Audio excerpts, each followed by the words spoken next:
So I'm really happy to be hosting this very special edition of the Asset Leadership Network with Paul Chabin, Director of Business Development at GA Group, and Jennifer Poston, who is the Director at GA Group also.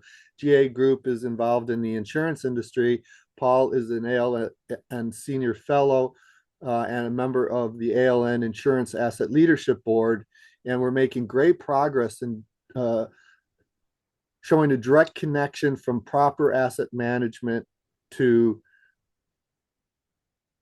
insurance rate reduction and improved coverage. And Jennifer Boston has some excellent information about business continuity and how that perfectly merges in with asset management and insurance, improved rates and better coverage. So obviously I'm a little excited, but we got to go through the proper order here. And we want to thank our members and our supporters, our um, patron members, Onuma Inc. and Mantech and ABS Quality Evaluations. And my computer is going really slow. And all of our members, including GA Group. Welcome, GA Group, to being new members of the Asset Leadership Network. Thanks for joining. So Paul and Jennifer, can you join us? And Paul, we've had you before, so let's let Jennifer give a little bit of an introduction about her background. Jennifer and I chatted for a bit, and she shares passions. Go ahead, Jennifer. So, thank you so much, Mike, and thank you, Paul, for letting me ride your coattails today. I'm so excited to be here with the Asset Leadership Network, Jennifer Poston, and as Mike said, I do have a passion for business continuity. On the public side, it's called continuity of operations, or if you want to go down the ISO line, it would be 22301. And so I really have worked in the last 20 years in emergency management, long-term recovery, and into the continuity sphere. And I find that continuity is really where my heart is, because it really does help people get back to whole once a disruption happens. And so I lived 20 years on the Gulf and have seen my fair share of major disruptions, whether that's unprecedented floods or hurricanes. And so I take that real world experience with me as I go through and really kind of challenge people to accept the promise that continuity will pay dividends and you'll see a return on investment if you take the time to do it, because it has so many tentacles in everything else, and particularly as we're here today with the asset piece. So thank you again. Yeah, thank you for joining us. And Paul? Yes. Hi, everybody. Hopefully you're not sick of me. I think this is my third appearance on ALN's weekly webinar. But so I won't give you my whole journey, but I think in the past I've communicated that my asset management realm is more revolving around financial reporting and tax. And specifically, I'm part of the GA Group Valuation Advisory team.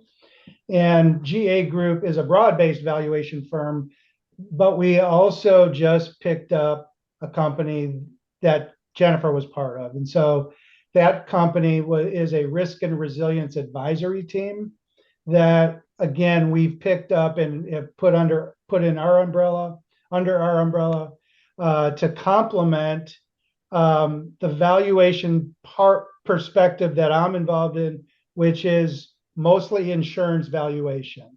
So we are helping organizations at renewal time of their property insurance specifically to get better information around replacement costs and other important underwriting information, which I'm going to use an acronym, which I'll explain, and it's called COPE data.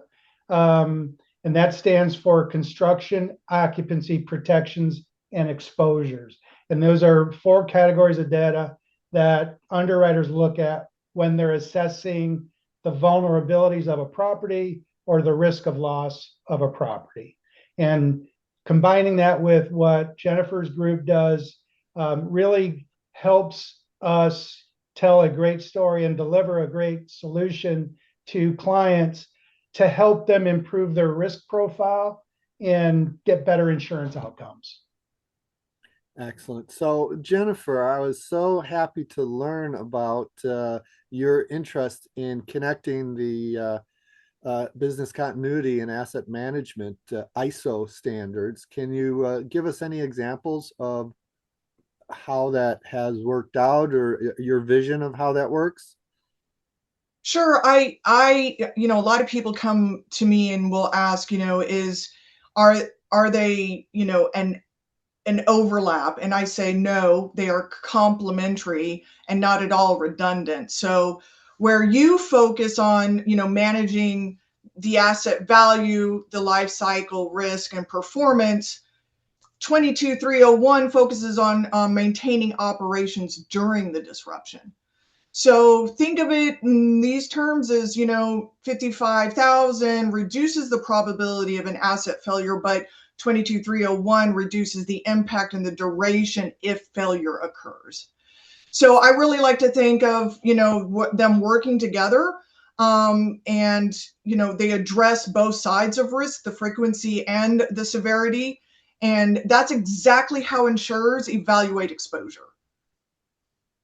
Excellent. And you said you work a lot with government I organizations for this? I do. So in government language, we call it continuity of operations, or COOP. And so I work with all different size jurisdictions, authorities. I even work with higher ed, state higher ed. For a whole plethora, a whole gamut of going through continuity with leadership and building champions into operational resiliency. The main one thing to think about also when it comes to receiving federal dollars, there is an emphasis on, if you receive federal dollars, you should have continuity of operations. It makes you a better risk, right? So because you are actively preparing for how you will deal with a disruption, because you've put in recovery strategies in place to look at what if it's a loss of people, a loss of places, or loss of things. And those things can be technology as well, but obviously, physical assets is a huge piece to that puzzle when we go through business impact analysis, whether that's in the public sector or the private sector. And a certification to that ISO standard can be leveraged in discussions with insurance companies. Absolutely. And so I really like to think about it from the perspective that, when you, and I think if they're both together leveraged, right? So if you've got both, that's a really powerful story, because, you have clear identification of critical assets, right? So you then what we do on our end is then we document the impact if those assets fail, and then we determine recovery time objectives, RTO, and then we test continuity strategies. Now, this is one thing that I love to do. In my background, I have been a tabletop exercise practitioner for years. So what that means is I take organizations and stress test them against real world scenarios to validate if their plans will work.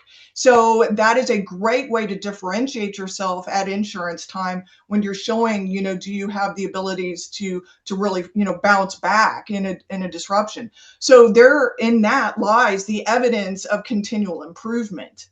Well, let's So have a workshop. yes, absolutely. I would love that. So, but at the end of the day, all of this, if we take those ISO pieces of the puzzle, which that's how I view ISO, is there's these different pieces, and if you do leverage them together, you get to see the really great picture it builds. Mm-hmm. And so what it does is, particularly, it strengthens business interruption terms and deductible negotiations and claim defensibility. There's nothing better than coming back with showing that you've gone through the process of continuity, regardless of what you call it, ISO or COOP or BCP, but you're coming back and you show the effort that's been done and that you're going to commit to doing it, because it's always a work in progress, continuity is. That's the one thing that insurance will reward, right? That's what they want to see. They want to see that you're putting in the due diligence. Excellent. Paul, last week we had an ALN executive briefing for $1 billion healthcare institution, and the passion that came out of you and others in the meeting was just incredible. I learned so much, and I learned about certain boxes that insurance companies check or want you to check. And if you don't check them, there's all kinds of implications. Can you talk about some of the direct one-to-ones? And if you want to show a slide to help you walk through it, that's fine. Yeah, I think, yeah. So the premise of the meeting last week was to determine or explore how to leverage best practices around asset management to get better insurance outcomes. And the main point I made is that in and of itself, asset management is not a checkbox that the insurance companies necessarily need to check to get you to a better or a more optimal insurance in terms of coverage, terms, and rates. But what they are looking for, and Jennifer was touching on it, is to really get the property owner or the insured to create a very strong portrait of their property or properties. And so there's very specific frameworks for how to improve that profile. Again, I touched on it earlier. The most important is to have accuracy around what it's going to take to replace a property, whether it's building, equipment, or both, and being able to also show the underwriters exactly what kind of exposures and protections and construction types that you have that are either helping to reinforce the vulnerability of that property, or perhaps there's some need to improve upon that. But either way, the underwriters need to know the reality. And so the more real you can be with them about the data you are able to show them, then you're going to be in the best position possible. So asset management itself isn't going to get you reduced rates, but the outcomes of proper asset management provide some of the information that fills in the blanks that the insurance company is looking for. Yeah, I think I was going to ask Jennifer if that's similar to the continuity standard. Paul, go ahead, Paul.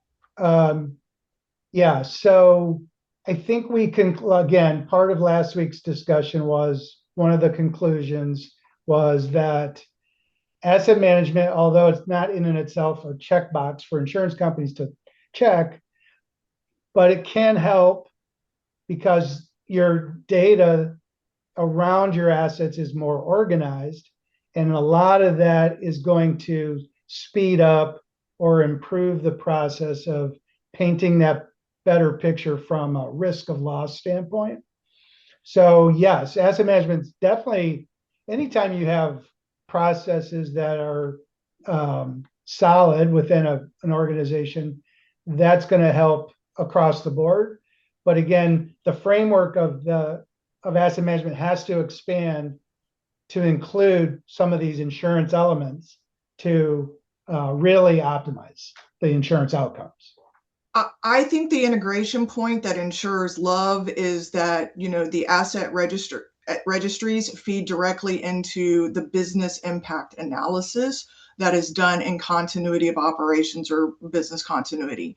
So what that does is, it informs realistic loss scenarios. And so to me, it's, a lot of times people will ask me, if I do this, this is just theoretical. This isn't really going to pay off anything, but actually it aligns with how underwriters assess frequency and severity of loss. So if you do the business impact analysis within continuity, which then results into the recovery strategies, that's what they want to hear. They want to hear that you are going to do everything you can with less to keep operational, right? So I think that's what dovetails nicely into what Paul was saying, that you can keep building upon it and creating a culture and a system, holistically for the organization that really does create the ability to not only survive a disruption, but thrive in the middle of it.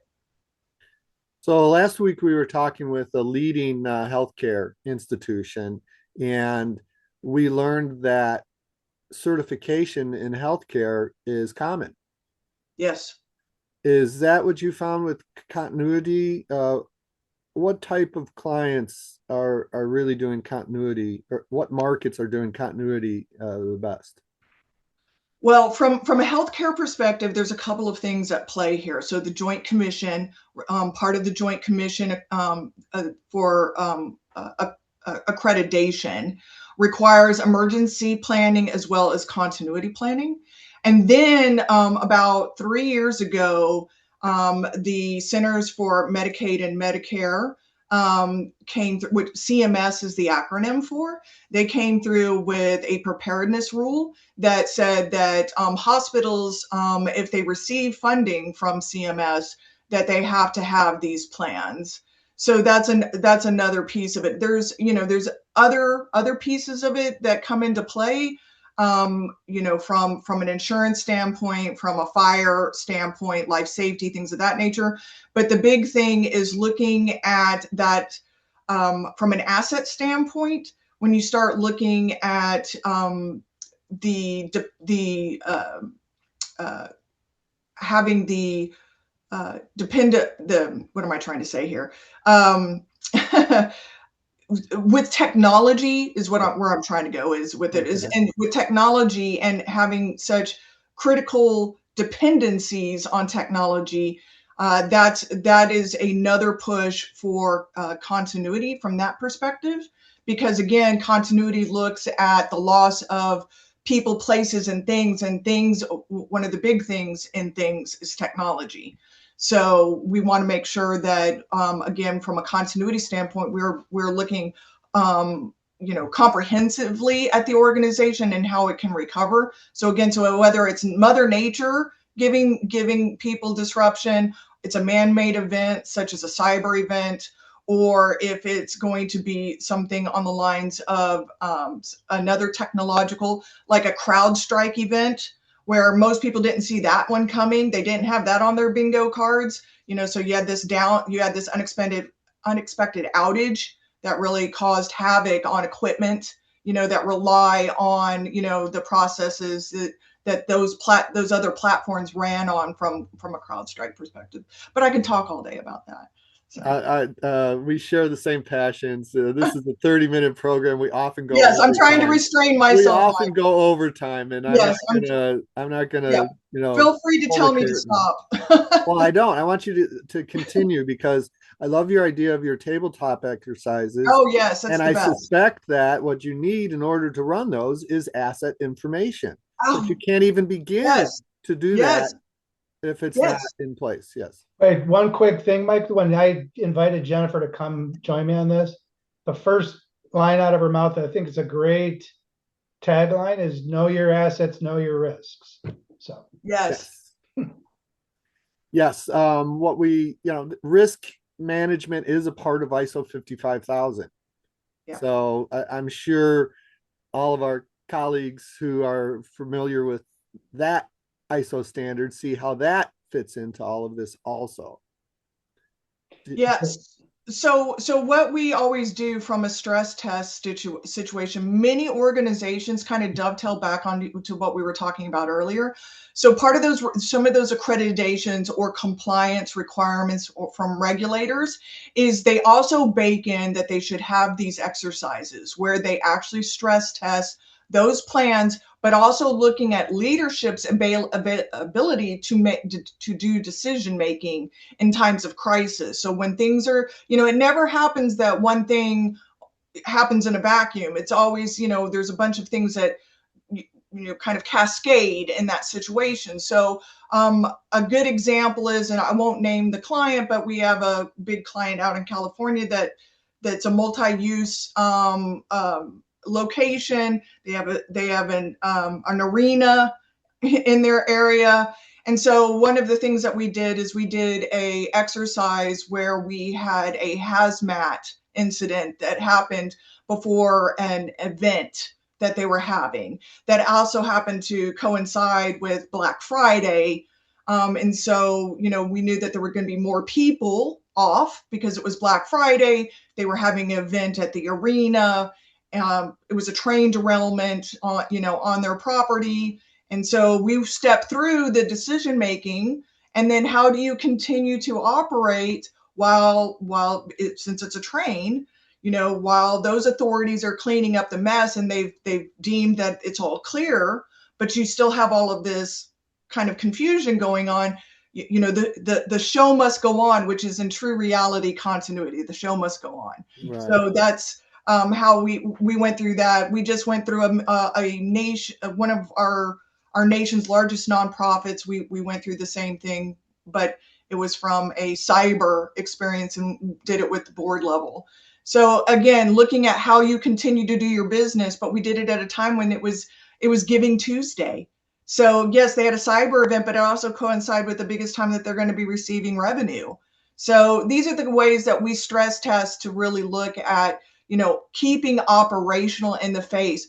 Obviously, the really easy ones, not easy, but the ones that that are easy that I like to do as well is, obviously hurricanes, natural, big earthquakes, things of that nature that impact, physical assets. But obviously, we just did a big food manufacturer. And so cyber event that then impacted their equipment inside their facilities. So, all different kinds of ways to slice and dice that. But again, that's a true passion of mine. If everybody wants to ever do an exercise, bring me along. We do. We want to have an example of this for more organizations to understand the value of these scenario situations, because you say the show must go on. I come from the visualization of asset data world, and we say, I see what you're talking about related to complex subjects, so you can improve your decision making, which is totally aligned with what you've just said. That's right. Yep. So help us understand a little bit. I didn't know insurance companies did this. This is a service of insurance companies to help do scenario explorations. I would say, and Paul, feel free to jump in on this. I would say it's not necessarily within most insurance companies' wheelhouses to do that. We really specialize in building plans for organizations. So we partner with a lot of insurance companies and brokers to fill that gap that is identified in their operational resiliency. Mm-hmm. So we come in, we help do the planning for the organization. And then part of that is turning it from, let's get a plan in place, but let's turn it programmatically into a culture piece of the organization, a pillar of its own, just like what you do with asset management. You're turning it into part of the culture. This is also what we do. And so we really stress the fact that not only is there, for many organizations, they're required to do these exercises, but we are the ones that do it, because a lot of times these organizations don't even know where to start. They don't know how to even come up with the crazy scenarios that we do, how Mhm. to then facilitate it and really pull, and have a meaningful, safe place for people to explore these ideas. Because if it's not done right, people can be it can be anxiety inducing. I've seen that when it's not done right. Oh, And right. so Yeah. we come in and we make it enjoyable, a learning experience where it's safe to explore all kinds of ideas. Because the unique thing is, people are coming into an organization that they've had different life careers, where they're bringing in knowledge that maybe around the table they haven't said, I experienced this at another organization. And so it's like being able to look behind the medicine cabinet and kind of see what you got. Yeah. So it's like, it's that opportunity to really share. And then that finds the gaps in the plans. And then we immediately can help, again, update those plans, take in those great little nuggets that we find in the exercise. So that's where we fit in, as a group. And we do that in multiple things. But I'm the continuity queen of the group, so that's where I kind of fit I in. But we love do it. we do a gamut of things. So Excellent. Paul, will you help us understand how the GA group can help an organization that is interested in asset management or has succeeded in their asset management and then wants to improve their insurance rates, policies, and coverage? Yeah, I mean, so by virtue of the recent acquisition that we made of Jennifer's company, wholly risk advisor firm, and some other partnerships like with Snap Risk, we're building a bundling of complementary risk related advisory services. And I, me coming from an asset management background, um, have obviously glommed onto the idea by virtue of trying to ingratiate myself to ALN. Well, we've Um, got to thank Art Curlin for introducing us. yeah, yeah. Um, I think it's a great confluence of think tank to really help um, organizations understand the impact of their risk assessments, um, combined with and being able to bring in the great job that they're already doing on the asset management side to really fuel that. And again, the goal is to lead to better insurance outcomes, which everybody's complaining about being, sky high rocketing costs. Well, So, it is. It's not just a complaint, it's a reality. right. And asset management enables so many different benefits that you might not even expect. And we're going to be meeting in person in Washington, D.C., in Washington, D.C. government's conference space. And DC government did a 2-year, $2 million asset management initiative across 100 departments. And when they presented to Moody's bond rating agency, their ratings went up. They saved $100 million in interest over 10 years. Wasn't even part of their plan. That was just an ancillary benefit. And the connection to insurance and including the continuity planning, we can help guide organizations to savings that maybe they maybe we make them aware that they can intentionally be doing this. And so this program is to a little bit promote the fact that we're on this journey. We want people to join us. We're going to be having a full hour panel at sometime in March. We've got to coordinate among the panelists. And then Jennifer, now I want to do a workshop too. So there's so much that we can be doing to raise awareness of how asset management combined with continuity planning and risk management and so much of the systems thinking that falls under the ISO umbrella can do to increase the value of organizations. Agreed. Um, we're on time and I'm disappointed. Maybe maybe I should let each of you kind of wrap up and we might spark some further discussion. Jennifer, ladies first, or you want me to go? Oh, I'm happy to. So, I think how this improves property insurance and risk profile if coupled together. And I was talking with Mike earlier. I was like, I'm not going to claim that this is my analogy. I probably stole it from someone else, but that 55,000 and 23 and 22,301 are dance partners, right? So I think that what comes out of that is practical insurance outcomes. Because again, if you never take the step to do it and, to see what all can be accomplished from doing the two together, and even if you start stacking them on each other, the different, frameworks, it only creates an environment for that, those rewards that you're hoping to get out of your underwriters and your insurers to have those better outcomes that Paul was talking about.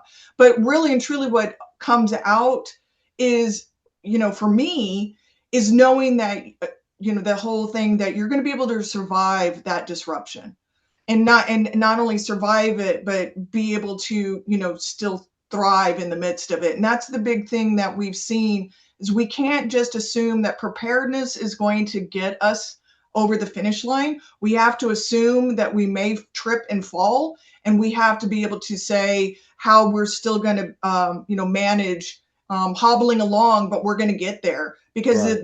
the alternative is to lay there flat and not do anything. And that those outcomes are not good for anybody. That's a big That's not risk. good for the Yeah. company. That's not good for our insurers. That's not good for our constituents or our customers. And so it really is that way to hedge against those things that can be just minor disruptions, or they can be those, hopefully not a black swan. Yeah. Paul? Yeah, I'll just conclude by saying and repeating, know your assets, know your risks. And the goal here in continuing on with various activities with ALN, to just keep communicating the importance of expanding the framework of the asset management framework, because the more you can open up to with the information you have to the other silos of the organization that could thrive further with that information, and add to the asset management data set, for everybody to benefit from. That's, I think, a great goal for this particular, what do you call it? The insurance, what, the board? The ALN Insurance Asset Leadership Board. Board, yes. And I'll conclude by saying that the board wants to provide more executive briefings to your universities, to your local governments, your state governments, your federal agencies, and that we're willing to put together a semi-custom presentation on the benefits you can gain by having these dance partners dancing nicely through your organization. So thank you, Paul. Thank you, Jennifer. It's a pleasure meeting you. And thank you to all our attendees, to our patron members and our organizational members, which now happily include GA Group. So thanks. Look forward to a lot of more programs in the future. Bye-bye, everybody. For now.